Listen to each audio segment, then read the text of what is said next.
दोस्तों आज की इस वीडियो में मैं आपको दुकान की सेल बढ़ाने के 5 ऐसे तरीके बताऊंगा जिनको अगर आप अपनी दुकान में इंप्लीमेंट करते हैं, अपनी दुकान में फॉलो करते हैं ना, तो भाई आपकी दुकान की सेल भी बढ़ेगी और आप अपनी दुकान को ज़्यादा से ज़्यादा ग्रो भी कर पाएंगे। तो नमस्कार दोस्तों, मैं हूं आपका दोस्त दीपक और स्वागत है आपका मेरे चैनल दीपक ग्रोसरी बिजनेस में। तो बिना देरी करते हुए वीडियो करते हैं स्टार्ट। और सबसे पहले बात कर लेते हैं अपने सबसे पहले पॉइंट की। तो भाई जो मेरा सबसे पहला पॉइंट है भाई वो है कस्टमर के साथ हमारा रिलेशन। देखो क्या होता है, हम किराने का ग्रोसरी का हम स्टोर खोलते हैं, ठीक है ना। अगर हमारा बिहेवियर कस्टमर के साथ अच्छा नहीं है, एक एग्जाम्पल से समझिए, मान लीजिए आप किसी दुकान में जाते हैं और वहाँ दुकानदार की जो आपसे बातचीत है उसमें दुकानदार आपसे तू तड़ाक की बातें करता है कि भाई तू क्या लेने आया है या तुझे क्या चाहिए, इस तरीके से बातें करता है। दूसरी बात, आप जब उससे सामान ले रहे हैं, ठीक है ना, आपके साथ उसका बिहेवियर बहुत ज़्यादा अच्छा नहीं है, बहुत ख़राब बिहेवियर से आपके साथ बात करता है, तो क्या आप दोबारा उस दुकान में जाएंगे? नहीं जाएंगे ना। उसी तरीके से वहीं आप किसी दुकान में जाते हैं और दुकानदार का बिहेवियर आपके साथ बहुत अच्छा है, तो आपको ये लगेगा यार इसी दुकान में आऊँगा हमेशा सामान लेने ना।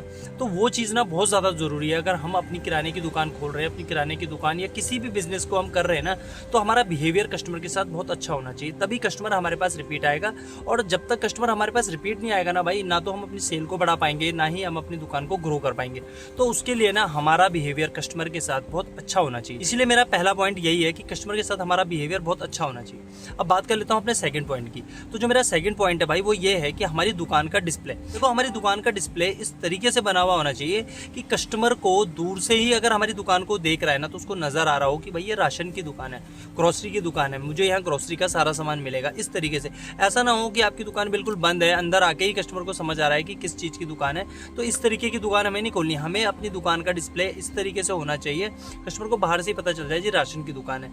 आटे दाल चावल के बैग्स आपके बाहर होने चाहिए, लगे हुए होने चाहिए कि कस्टमर को दिख रहे हो, ठीक है ना, तभी तो कस्टमर आपके पास आएगा ना।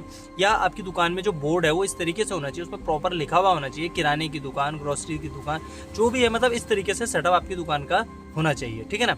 अब बात कर लेता हूँ अपने तीसरे पॉइंट की। जो मेरा तीसरा पॉइंट है भाई वो भी बहुत ज़्यादा इंपॉर्टेंट है। तीसरा पॉइंट है भाई अच्छी क्वालिटी का सामान। देखो क्या होता है ना, अच्छी क्वालिटी का सामान महंगा ज़रूर आता है, लेकिन क्या होता है ना, कस्टमर उसको लेने के लिए रिपीट आता है। मान लीजिए आप कोई दाल मार्केट से लेके आए हैं जिसमें आपको मार्जिन तो बहुत अच्छा है, लेकिन उसकी क्वालिटी उतनी अच्छी नहीं है। अब आपने कस्टमर आपसे लेने आया, कस्टमर आपसे लेके गया, आपको तो उसमें मार्जिन मिल गया, लेकिन कस्टमर मान लीजिए घर में जाके उस दाल को बना रहा है, और जब वो उस दाल को बना रहा है तो या तो वो बॉयल नहीं हो रही या उतनी अच्छी नहीं बन रही है, तो क्या दोबारा वो आपके पास आएगा? नहीं आएगा ना। इसीलिए क्वालिटी पे बहुत ज़्यादा ध्यान देना है अपनी दुकान के। सिर्फ दाल ही नहीं कह रहा हूँ, हर एक चीज़ की क्वालिटी आपकी दुकान की अच्छी होनी चाहिए। मतलब कस्टमर को ये हो कि भैया अच्छी क्वालिटी का सामान ये लोग बेचते हैं, ठीक है ना।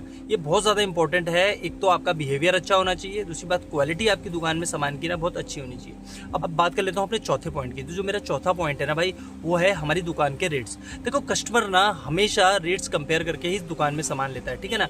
मान लीजिए वो आपकी दुकान में आता है, आपसे किसी चीज़ का रेट पूछता है और उसको लगता है कि ये चीज़ का रेट इस पर ज़्यादा है, ठीक है ना, तो वो अगली दुकान में चला जाएगा, वो आपकी दुकान में रुकेगा नहीं। या मान लीजिए एक बार वो आया, आपसे सारा ग्रोसरी उसने खरीदा, ठीक है ना, अब आपने देखा जी नया नया बंदा है, आपने उसको प्रॉपर अच्छे खासे रेट चेप के उसको सामान बेच दिया, ठीक है ना, आपने तो प्रॉफिट कमा लिया। लेकिन मान लीजिए उस बिल को वो अगली बार जब कहीं से राशन लेगा उससे कंपेयर करेगा और आपके रेट ज़्यादा होंगे, तो दोबारा आपके पास आएगा?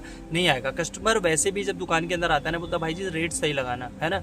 तो उसके लिए हमको ये भी देखना है कि हम सही रेट पे मार्केट से सामान खरीद रहे हों और सही रेट पे माल जो है ना कस्टमर को दे रहे हो। क्योंकि अगर हमारा रेट सही नहीं होगा ना भाई, तो मुझे नहीं लगता कि कोई भी, मैं खुद ही दोबारा उस जगह पे जाऊंगा सामान लेने के लिए, ठीक है ना।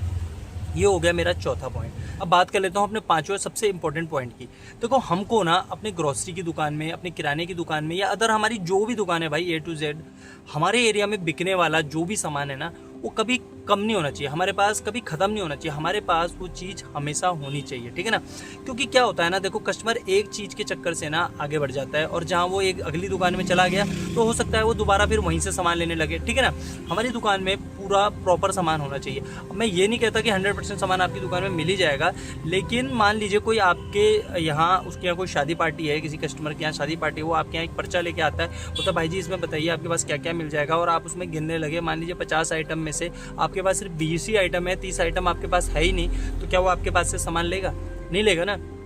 बेसिक सामान कि आपके पास प्रॉपर बेसिक सामान होना चाहिए। इसकी आप प्रॉपर लिस्ट बना सकते हैं, प्रॉपर सामान अपनी दुकान में रख सकते हैं, ताकि एक आध सामान तो कोई बात नहीं, आप इधर उधर से अरेंज कर सकते हैं, कस्टमर इधर उधर से अरेंज कर लेगा। लेकिन अगर उसे 50 सामान की लिस्ट में से 20 ही सामान आपके पास मिल रहे हैं ना, तो हो सकता है वो अगली दुकान पकड़ेगा।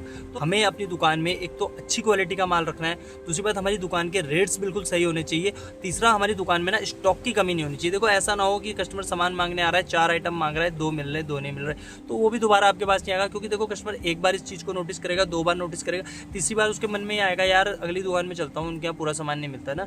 तो इस तरीके से हमारा जो होना इस तरीके से नहीं होना चाहिए, ठीक है। और अगर आप इन चीज़ों को अपनी दुकान में इंप्लीमेंट करते हैं ना भाई, इन सारे तरीकों को अपनी दुकान में फॉलो करते हैं, तो सेल तो 100% बढ़ेगी भाई, इस चीज़ की तो गारंटी है।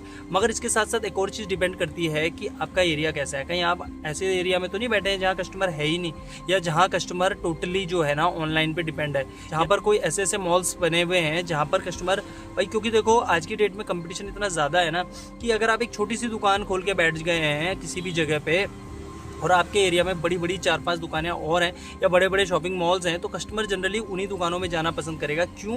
क्योंकि भाई एक तो उनके रेट्स बहुत ज़्यादा कम होंगे, क्योंकि वो जो है ना माल एक तो बल्क में खरीदते हैं, उतना बल्क में हम सामान नहीं खरीद सकते। दूसरी बात उनके पास ना ऑफर और डिस्काउंट्स बहुत ज़्यादा चल रहे होते हैं। तो भाई ऐसी जगह में भी दुकान चला पाना थोड़ा सा तो मुश्किल है ही है, ठीक है ना।